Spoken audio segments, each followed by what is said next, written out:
श्री शिवाय नमस्तुभ्याम। हर हर महादेव। कैसे हैं आप सब। देखिए, आज का ये वीडियो बहुत ज़्यादा विशेष और ख़ास होने वाला है। आज है दीपावली और दीपावली की इस भव्य रात्रि में, दिव्य रात्रि में मात्र 7 दीपक का महा उपाय आपको करना है। कार्तिक मास का पवित्र महीना चल रहा है और दीपदान का विशेष ये उपाय है। और आज अमावस्या की इस काली रात्रि में जीवन की, घर की सारी परेशानियों को दूर करने के लिए मात्र 7 दीपक लगाना है और आप देखेंगे कि आपके जीवन की सारी परेशानियां दूर हो जाएगी। आज के इस वीडियो में 7 दीपकों के साथ हम 5 स्वास्तिक का महा उपाय भी आपको बताएंगे कि आपको 5 स्वास्तिक कहां पर बनाना है और दीपक कहां पर प्रज्वलित करना है। देखिए, कार्तिक मास के कृष्ण पक्ष की अमावस्या सबसे बड़ी अमावस्या और इसी अमावस्या की रात्रि में दीपदान। सबसे पहले दीपावली की आप सभी को इस पावन पर्व की बहुत बहुत बहुत शुभकामनाएं। महालक्ष्मी आपके घर में स्थायी रूप से वास करे, महालक्ष्मी आपके घर में अष्ट रूपों में वास करे, ऐसी भगवान से कामना। देखो, दीपावली के इस पावन पर्व पर आज हम आपको एक ऐसा दिव्य उपाय बताने वाले हैं जो आपके घर के देवी देवताओं को भी प्रसन्न करेगा। देवी देवता के नाम के दीपक हम लगाने वाले हैं। कोई भी आज के दिन अगर ये उपाय करता है ना, तो आपके जो देवी देवता नाराज भी होंगे ना, तो वो भी सब प्रसन्न हो जाएंगे। आपके जो भी देवी देवता हैं जो द्वार पर आएंगे वो खुश होकर के जाएंगे। देखो, आज सभी देवी देवता के नाम का आपको दीपक का दान करना है। ये उपाय बहुत ज़्यादा खास है और कहते हैं कि इस उपाय को करने से घर में किसी भी प्रकार की कमी नहीं रहती है। हर देवी देवता का आशीर्वाद निरंतर रूप से मिलता जाता है। तो आज रात्रि बेहद खास है। 7 दीपक प्रज्वलित करना है। कहाँ कहाँ पर करना है, किस प्रकार से करना है, किस लिए करना है, इस वीडियो के माध्यम से देखो एक एक चीज़ मैं आपको विस्तार से बताऊंगा ताकि आपको समझ में भी आए और आप जब ये उपाय करोगे ना तो आपके भाव भी वैसे ही हो कि ये दीपक मैं किसके लिए लगा रहा हूँ। ठीक है, तो पूज्य गुरुदेव की ही कथा सुन करके समझ करके समझाने का प्रयास कर रहा हूँ। लेकिन उससे पहले आप सभी से रिक्वेस्ट करता हूँ, कमेंट में जय श्री राम या तो जय महालक्ष्मी ज़रूर लिखना। देखिए, मान्यता है कि आज के दिन रावण का वध करने वाले 14 साल के वनवास के बाद भगवान राम माता सीता और लक्ष्मण जी के साथ अयोध्या वापस लौटे थे। तो उन्हीं के लौटने की खुशी में अयोध्या वासियों ने खुशियां मनाई थी और पूरे अयोध्या में दीप प्रकटाए थे। तो दीपावली पर दीपदान जलाने का बहुत विशेष महत्व होता है और इसके नियम होते हैं। यदि आप उन नियमों का ध्यान रख करके पालन करते हैं तो महालक्ष्मी रूठती नहीं है, घर में कुल देवी रूठती नहीं है, घर में प्रसन्नता बनी रहती है, आपके पितृ प्रसन्न रहते हैं, घर के आजू बाजू जितने भी देवी देवता हैं वो भी प्रसन्न होने वाले हैं इस उपाय से। तो देखो, दीपावली अमावस्या की काली रात्रि, ये पावन रात्रि बहुत निर्मल है। इस निर्मल रात में आपको दीपदान करना है जो आपका सौभाग्य बढ़ाने वाला है, जो आपका सौभाग्य जगाने वाला है। दीपावली के दिन महालक्ष्मी की पूजा की जाती है और दीपावली के दिन माता लक्ष्मी आपके घर में आती है, सुख समृद्धि का आशीर्वाद देती है। और देखो, साथ ही साथ जैन धर्म के अनुसार भी आज के दिन अंतिम तीर्थंकर जो कि भगवान महावीर थे, 24वें तीर्थंकर, आज दिवाली के दिन ही उनको निर्वाण प्राप्त हुआ था, यानी कि उनको मोक्ष की प्राप्ति आज ही के दिन हुई थी। तो भगवान महावीर की भी आज पूजा की जाती है। देखिए, दीपावली वैसे तो हिंदू धर्म के लोग बनाते हैं, जैन धर्म के, बौद्ध धर्म के, तो ये महापर्व कहलाता है और इस महापर्व की दिव्य रात्रि इसलिए बहुत ज़्यादा सुंदर हो जाती है। देखो, 7 जगह हम बताएंगे आपको दीपक प्रज्वलित करना है, कैसे करना है समझना। देखिए, दीपक जलाने से आपके अंदर की नकारात्मक शक्तियाँ भी दूर होती है क्योंकि इसकी ऊर्जा आपके शरीर पर पड़ने मात्र से आपका जीवन सकारात्मक होता है।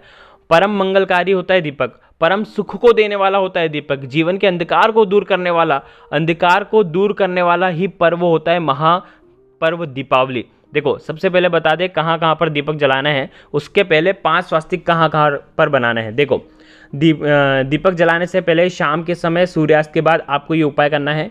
देखो, हल्दी के 5 स्वास्तिक का निर्माण आपको करना है, जिसे धनतेरस पर भी आपने अगर करे होंगे, तो अगर नहीं करे हैं तो भी दीपावली पर करना है। अगर धनतेरस पर 5 स्वास्तिक का निर्माण करा है तो भी दीपावली पर वापस से करना है। देखो, 5 स्वास्तिक हल्दी लेना, देखो आज गुरुवार का दिन भी है तो बहुत ज़्यादा शुभ है, और हल्दी भगवान विष्णु को बहुत प्रिय है, महालक्ष्मी को प्रिय है।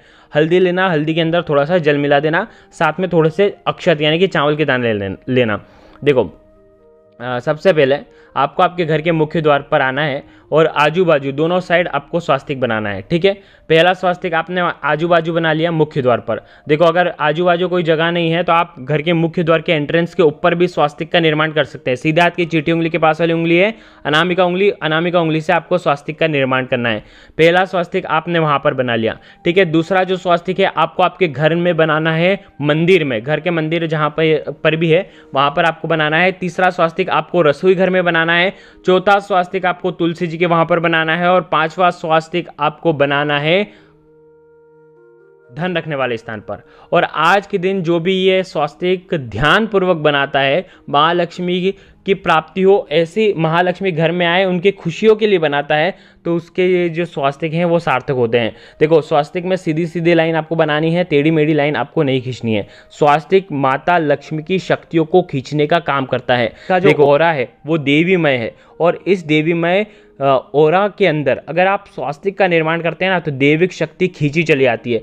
तो ये स्वास्तिक का निर्माण आपको करना ही करना है। बहुत प्रभावशाली ये स्वास्तिक है। हमारे धर्म में शुभ पर्व पर कोई भी शुभ कार्य हो तो स्वास्तिक का निर्माण जो है हम करते ही करते हैं। तो इसलिए दीप प्रज्वलित करने से पहले घर में स्वास्तिक बनाना, फिर स्वास्तिक बनाने के बाद अब दीपक आपको लगाना है, क्योंकि महालक्ष्मी आपके घर पर आने वाली है, इसलिए पहले स्वास्तिक का निर्माण आपने कर दिया। देखो अब हम जानते हैं कि कहाँ कहाँ पर आपको दीपक लगाना है। ठीक है, कैसा दीपक लगाना है, किस प्रकार से दीपक का दान करना है। सबसे पहले लोग क्या करते हैं, महालक्ष्मी के नाम का दीपक प्रज्वलित कर देते हैं, उनके नाम का एक ऐसा दीपक प्रज्वलित करते हैं। लेकिन ध्यान रखना, महालक्ष्मी के नाम का दीपक पहला नहीं होता है। देखो यदि आपके यहाँ पर अखंड महालक्ष्मी का दीपक प्रज्वलित है तो आप बिल्कुल उसे जला रहने दें। ठीक है, आपको क्या करना है, सबसे पहले महालक्ष्मी के नाम का दीपक नहीं जलाना है। आपको सबसे पहले क्षेत्रपाल देव के नाम का दीपक प्रज्वलित करना है। अब देखो क्षेत्रपाल देव कौन है समझना, आपके घर के एक देवता हैं। ठीक है, हर क्षेत्र के देवता होते हैं और उन्हीं को क्षेत्रपाल देवता कहा जाता है। जब किसी मंदिर का भूमि पूजन होता है, जब किसी घर का भूमि पूजन होता है तो क्षेत्रपाल देव की आराधना होती है। ये क्षेत्रपाल देव के नाम का पहला दीपक आपको प्रज्वलित करना है। देखो क्षेत्रपाल देव का नाम का दीपक इसलिए जलाया जाता है क्योंकि उनकी आज्ञा के बाद ही क्या होता है कि महालक्ष्मी आपके घर में आई। समझना, दीपावली के दिन आई यानी कि आज के दिन आई, और उनके नाम का अगर दीपक आप प्रज्वलित करते हैं तो क्षेत्रपाल देव की, देखो अगर क्षेत्रपाल देव की आराधना नहीं करते हैं, उनको बुलाया नहीं जाता, उनको मान सम्मान नहीं दिया जाता, तो वो देवी महालक्ष्मी को भी आने नहीं देते हैं। वो कहते हैं कि इन्होंने मेरा मान सम्मान नहीं करा। समझ रहे हो आप, इसलिए आपको क्षेत्रपाल देव का जिसकी भूमि है उसके नाम का पहला दीपक आपको प्रज्वलित करना है। गोल बाती का दीपक इसमें लगता है। तो पहला दीपक, कोई भी आपके घर में विघ्न ना आए, भूमि के जो देवता हैं जो कि सबसे पहले बहुत सुखकारी देवता होते हैं और इनकी आराधना बहुत प्रभावशाली मानी जाती है, तो भूमि के जो देवता हैं उनको सबसे पहले दीपक का दान उनके नाम से किया जाता है आज के दिन। ठीक है, भूमि को प्रणाम करना, घर पर कहीं पर भी गोल बाती का दीपक आपको प्रज्वलित कर देना है। चाहे आप फ्लैट में रह रहे हो, चाहे आप आपके खुद के घर में रह रहे हो, बंगलों में रह रहे हो, वहाँ पर भी आप ये उपाय करेंगे। क्षेत्रपाल देव की आराधना करते हुए, उनका मान सम्मान स्मरण करते हुए प्रथम दीपक क्षेत्रपाल देव के नाम का आपको लगाना है। दूसरा दीपक का दान घर के देवी देवता यानी कि कुल देवी देवता के नाम का आपको जलाना है। लंबी बाती का ये दीपक होता है। देखो माता लक्ष्मी की आराधना करने से पहले आपके घर के कुल देवी देवता को आप कैसे भूल सकते हैं, उन्हें सबसे पहले याद करेंगे। तो सबसे पहले क्षेत्रपाल देव, फिर घर के कुल देवी देवता के नाम का दीपक प्रज्वलित करना है। उनका फोटो है तो उनके फोटो के सामने एक लंबी बाती का दीपक प्रज्वलित करना है, उनका नाम स्मरण करना है, ध्यान करते हुए सुख समृद्धि का वास हो ऐसी कामना करते हुए उनका आशीर्वाद सदा जीवन में मिलता रहे, मनोकामना पूरी होती रहे। देखो शुभ पर्व है, कुल देवी देवता को याद करना ही पड़ेगा, वो तो कुल के देवी देवता है तो उनके नाम का तो दीपक प्रज्वलित करना ही पड़ेगा। तो दूसरा दीपक कुल देवी देवता के नाम का आपको लगाना है। अब उनको प्रणाम करने के बाद परिवार के ऊपर आशीर्वाद बना रहे, शुभ भाव के साथ दीपक का दान करना। अब तीसरा दीपक होगा महालक्ष्मी के नाम का। देखो अगर माता लक्ष्मी का अखंड दीपक आपके घर पर जलता है तो दूसरे दीपक जलाने की कोई आवश्यकता नहीं है। दीपक के अंदर देखो, अगर नहीं जलता है तो भी आप दीपक के अंदर एक चुटकी हल्दी डाल करके लंबी बाती का दीपक प्रज्वलित करना देवी माता के सामने। अगर अखंड दीपक जल रहा है तो उसके अंदर एक चुटकी हल्दी डाल देना। बहुत शुद्ध होता है, सकारात्मक ऊर्जा होती है, खींची चली आती है। देखो आज हल्दी के उपाय तो सर्वश्रेष्ठ हो गए, क्योंकि कार्तिक का पवित्र महीना, अमावस्या की काली रात्रि और साथ में गुरुवार का दिन, तो बहुत शुभ होता है आज के दिन इस प्रकार से दीपक का दान करना। ठीक है। चौथा दीपक, अब आपको क्या करना है, आपके मुख्य द्वार पर लगाना है। कम से कम मुख्य द्वार पर ऐसा दीपक जलाना जो कि रात्रि में कम से कम 12 बजे तक जले। अगर आप 7 बजे 8 बजे भी दीपक जला रहे हैं, देखो सूर्यास्त के बाद आप दीपक वैसे प्रज्वलित कर देना, लेकिन ध्यान रखना कि मुख्य द्वार का जो दीपक है वो रात्रि में 12 बजे तक तो आपका प्रज्वलित रहना ही चाहिए, क्योंकि दीपावली के दिन माता रानी आपके घर में प्रवेश करने वाली है, माता रानी आपके जीवन के अंधकार को दूर करने वाली है, इसलिए आपका मुख्य द्वार रोशन होना बहुत ज़रूरी है। तो उनका मान सम्मान होता है, देवी देवता का मान सम्मान होता है दीपक से। अब पांचवा जो दीपक है, आपके घर के आसपास जो भी मंदिर है, चाहे आपके घर के पास में जो 10 कदम में जो भी मंदिर है या थोड़ी दूर भी मंदिर है, जो भी आपके आसपास घर के मंदिर है, चाहे शिव मंदिर हो, माता रानी का मंदिर हो, चाहे किसी भी भगवान का मंदिर हो, ठीक है, वहाँ पर आपको एक दीपक का दान करके आना है।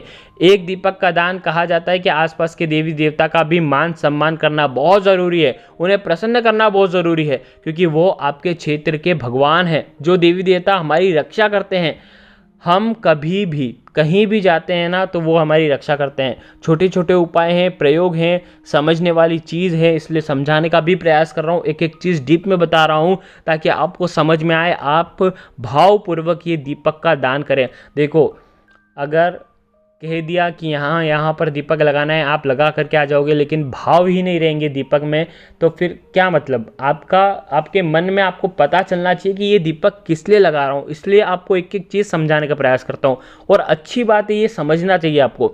देखो उत्कृष्ट दीपक लगा दिए घर के निकट में मंदिर में, वहाँ पर आपने दीपदान कर दिया। अब छठा जो दीपक है, घर में आर्थिक समस्याओं को दूर करने के लिए, आर्थिक तंगी को दूर करने के लिए आपको क्या करना है, एक दीपक लेना है, चौमुखी दीपक आप ले सकते हैं, दीपक प्रज्वलित कर सकते हैं। आपके घर के आसपास जो चौराहा है वहाँ पर आपको दीपदान करना है, 4 मुखी दीपक का दीपदान करना है। अब देखो चारों दिशाओं से धन संबंधित परेशानियां जो हैं आ रही हैं वो सब दूर हो जाएगी, तकलीफ जो है वो सब दूर हो जाएगी, घर में सुख शांति बनी रहेगी। चौमुखी दीपक चौराहे पर आपको दान करके आना चाहिए। देखो चौराहे पर अगर आप जा नहीं सकते, चौराहा अगर आपके पास है नहीं, तो आप एक और चीज़ कर सकते हो, हनुमान जी के मंदिर में जा करके इस दीपक का दान कर सकते हो। चौमुखी दीपक का दान हनुमान जी के मंदिर में आज के दिन आपको करना चाहिए। महालक्ष्मी की पूजा करने के बाद भी कर सकते हो, पहले भी कर सकते हो। देखो ये जो चौमुखी दीपक होगा, ये चमेली के तेल का दीपक आप लगा सकते हो, घी का दीपक लगा सकते हो, सरसों के तेल का दीपक लगा सकते हो। इसके अंदर एक फूल वाली लौंग रखना। अगर आप ये जो दीपक है हनुमान जी के मंदिर में रख करके आते हो तो देखो वहाँ पर जा करके हनुमान चालीसा का पाठ करना। फिर हनुमान जी, देखो हनुमान जी की सहायता से ही भगवान राम ने जिस प्रकार से अयोध्या जो लौटे थे, तो अयोध्या में दीप प्रज्वलित करे थे, तो उनका जो मुख्य रूप में जिन्होंने सहायता की थी वो थे हनुमान जी। तो हनुमान जी जीवन के सारे संकट विघ्नों को दूर करते हैं, संकट मोचन है, तो हमारे जीवन के भी संकट हनुमान जी दूर कर दें। ऐसे संकट मोचन के नाम से एक दीपक का दान तो बनता ही है। चौराहे पर कर लीजिए या तो हनुमान जी के मंदिर में कर लीजिए। हनुमान जी के मंदिर में भी आज के दिन दीपदान करते हैं, चौराहा भी है, हनुमान जी का मंदिर भी है, दोनों जगह भी दीपदान कर सकते हो। ऐसा कोई ज़रूरी नहीं है कि एक जगह ही करना है। देखो आगे बात समझ में। अब हम बात करते हैं 7वें और अंतिम दीपक की। देखो ये दीपक होगा आपके पितरों के नाम का, ठीक है। पीपल के वृक्ष में हमारे पूर्वज होते हैं। अमावस्या की तिथि, काली रात्रि है, पावन रात्रि है, पूर्वजों को याद करने की रात्रि है, उनका स्मरण करने की रात्रि है। देखो शुभ दिन है, शुभ पर्व है, तो शुभ पर्व में हमें हमारे पितरों को तो याद करना ही चाहिए। हमारे पितरों को याद करना यानी कि समय समय पर पितरों को याद करना, तो वंश में वृद्धि होती है, संतान संबंधित कोई परेशानी नहीं आती है, बच्चे बहुत बुद्धिमान होते हैं, बच्चे जो है सही मार्ग पर चलते हैं, प्रशस्त रहते हैं, सुख समृद्धि रहती है उनमें। तो पीपल के वृक्ष की जड़ में आज के दिन आपको दीपक अर्पित करना है। देखो लंबी बाती का दीपक होता है पितरों के नाम का, ठीक है। ओम पितृ देवताय नमः इस मंत्र का जाप करते हुए आपको दीपक को प्रज्वलित करना है। पेड़ के वहाँ पर देखो दक्षिण मुखी दीपक को भी आप प्रज्वलित कर सकते हो। ये दीपक आपके जीवन में जो पितृ हैं, पितृ से जुड़ी कोई समस्या है, उन सभी को दूर करता है। तो देखो पितरों के नाम का भी दीपक हो गया। अगर आज आप देखोगे जो हमने 7 दीपक आपको बताए हैं, ठीक है, तो ये 7 दीपक बहुत विशेष हैं। आपको नहीं लगता कि कितने महत्वपूर्ण दीपक हैं ये, आपके जीवन के लिए कितने ज़रूरी दीपक हैं ये? आप इन दीपकों से कितना मान सम्मान कर रहे हैं आप सभी देवी देवता का। तो आप ये दीपक आज के दिन ज़रूर प्रज्वलित करना और अपने जीवन को सुखकारी बनाना। तो देखो, सातों जगह के दीपक हमने आपको बता दिए। अगर आपको कुछ भी चीज़ समझ में ना आए तो कमेंट में पूछना। ज़्यादा से ज़्यादा इस वीडियो को शेयर करना। श्री शिवाय नमस्तुभ्यम। हर हर महादेव।